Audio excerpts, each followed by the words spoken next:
আর এবার নজর রাখবো কাঁথি পুরসভার দিকে, যেখানে বসলো পুর প্রশাসক। কাঁথি পুরসভার দায়িত্বে কাঁথি মহকুমা শাসক।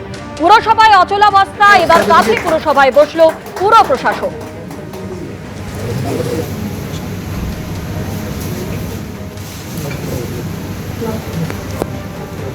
কাঁথি পুরসভায় 17 জন কাউন্সিলরের মধ্যে 12 জন কাউন্সিলর পদত্যাগ করেছেন। 17 জন তৃণমূল কাউন্সিলরের মধ্যে 12 জন তৃণমূল কাউন্সিলর কাঁথি পুরসভায় পদত্যাগ করেছেন।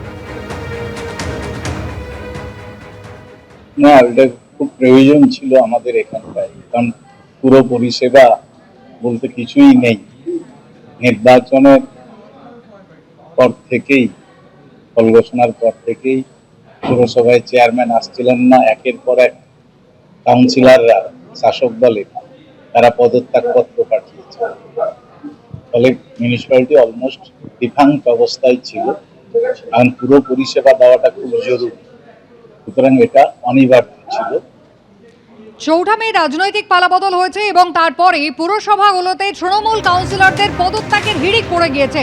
উত্তর 24 পরগনা, পূর্ব মেদিনীপুর দেখলেন, এবার আপনাদের দেখাবো দক্ষিণ 24 পরগনা।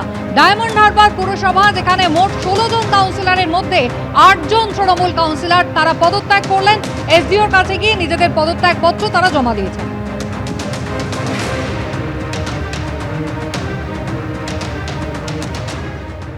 আটজন কাউন্সিলর আজকে আমরা একত্রিত হয়ে আমরা সিদ্ধান্ত নিয়েছি যে ডায়মন্ড হারবার পৌরসভার কাউন্সিলর পদ থেকে আমরা পদত্যাগ করব।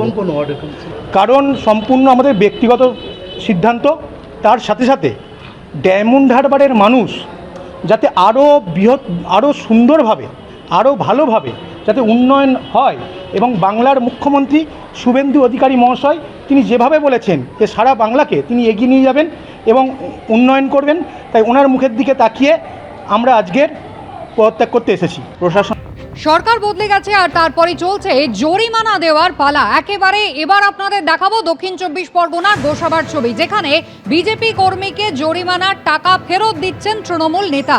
2021-এর বিধানসভা ভোটের পরেই বিজেপি কর্মীর দোকান বন্ধ করে দেওয়া হয় বলে অভিযোগ, তাকে মারধর, এমনকি তার বাড়ি ভাঙচুরের হুমকি পর্যন্ত দেওয়ার অভিযোগ।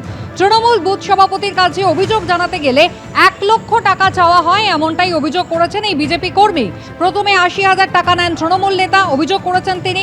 পরে তৃণমূলের 2 নেতা আরও 10,000 করে টাকা নেন বিজেপি কর্মীর, এমনটাই অভিযোগ। এবার পালাবদল হয়েছে, পঞ্চায়েত প্রধানের কাছে অভিযোগ জানিয়েছেন বিজেপি কর্মী এবং অভিযোগের পরই তার 80,000 টাকা ফেরত দিয়েছেন এই তৃণমূল নেতা।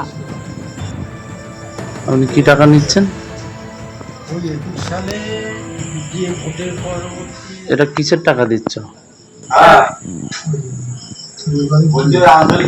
দাদা যে টাকাটা দিল আমার হাতে, সেই টাকাটা দাদাকে কত টাকা?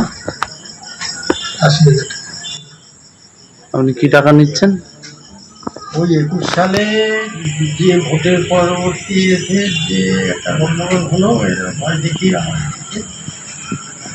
40,000 টাকা অ্যাকাউন্টে আর 40,000 টাকা ক্যাশ দিয়েছিলাম।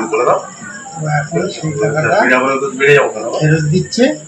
40,000 টাকা অ্যাকাউন্টে দিয়েছে আর এই নগদেই 40,000 টাকা। আপনি এই যে টাকাটা নিয়েছিলেন, কার কোথায় নিয়েছিলেন? ওরা বেতন বাজারে ঘর আটকে রেখেছিল, তার আপনাকে তো কেউ ভয় টয় দেখে এইসব করাচ্ছে না তো? আমাকে ভয় দেখায়নি, আমাকে দাদা বলেছিল যাতে ঘরটা ছেড়ে দেয়, বলেছিল, সেই জন্য এই টাকাটা নিয়ে ওদেরকে দিয়েছি।